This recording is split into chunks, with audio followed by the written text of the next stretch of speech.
नमस्कार दोस्तों, आपके अपने YouTube चैनल एक्सप्लोरिंग देवस्थानम में आपका स्वागत है। माँ दुर्गा की सातवीं शक्ति कालरात्रि के नाम से जानी जाती है। इस दिन साधक का मन सहस्त्रार चक्र में स्थित रहता है। इनका शरीर घने अंधकार की तरह एकदम काला है। नाम से ही जाहिर है कि इनका रूप भयानक है। सिर के बाल बिखरे हुए हैं और गले में विद्युत की तरह चमकने वाली माला है। अंधकार में स्थितियों का विनाश करने वाली शक्ति है कालरात्रि। काल से भी रक्षा करने वाली यह शक्ति है। इस देवी के 3 नेत्र हैं। यह तीनों ही नेत्र ब्रह्मांड के समान गोल हैं।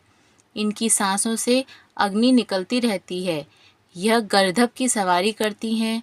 ऊपर उठे हुए दाहिने हाथ की वर मुद्रा भक्तों को वर देती है। दाहिनी ही तरफ का नीचे वाला हाथ अभय मुद्रा में है, यानी भक्तों को हमेशा निडर और निर्भय रहो का संकेत देता है। बाईं तरफ के ऊपर वाले हाथ में लोहे का कांटा तथा नीचे वाले हाथ में खड़ग है। इनका रूप भले ही भयंकर हो, लेकिन यह सदैव शुभ फल देने वाली माँ है, इसीलिए यह शुभंकरी कहलाई।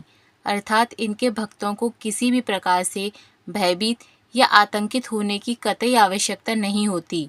इनके साक्षात्कार से भक्त पुण्य का भागी बनता है। कालरात्रि की उपासना करने से ब्रह्मांड की सारी सिद्धियों के दरवाजे खुलने लगते हैं और तमाम असुरी शक्तियाँ उनके नाम के उच्चारण से ही भयभीत होकर दूर भागने लगती हैं। इसलिए दानव, दैत्य, राक्षस और भूत प्रेत उनके स्मरण से ही भाग जाते हैं। यह ग्रह बाधाओं को भी दूर करती हैं और अग्नि, जल, जंतु, शत्रु और रात्रि भय दूर हो जाते हैं। इनकी कृपा से भक्त हर तरह के भय से मुक्त हो जाता है। आइए जानते हैं माँ कालरात्रि की कथा। एक पौराणिक कथा के अनुसार एक रक्तबीज नाम का राक्षस था।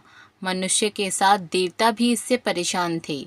रक्तबीज दानव की विशेषता यह थी कि जैसे ही उसके शरीर की रक्त की एक बूंद भी धरती पर गिरती, उसके जैसा एक और दानव बन जाता। इस राक्षस से परेशान होकर समस्या का हल जानने सभी देवता भगवान शिव के पास पहुँचे। भगवान शिव को ज्ञात था कि इस दानव का अंत माता पार्वती ही कर सकती हैं। भगवान शिव ने माता से अनुरोध किया। इसके बाद माँ पार्वती ने स्वयं शक्ति व तेज से माँ कालरात्रि को उत्पन्न किया। इसके बाद जब माँ दुर्गा ने दैत्य रक्तबीज का अंत किया और उसके शरीर से निकलने वाले रक्त को माँ कालरात्रि ने जमीन पर गिरने से पहले ही अपने मुख में भर लिया।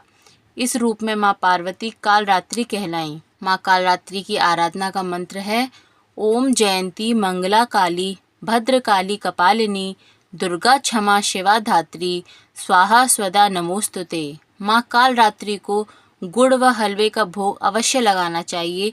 इससे वे प्रसन्न होती हैं और भक्तों की सभी मनोकामना पूर्ण करती हैं। बोलिए माँ कालरात्रि की जय।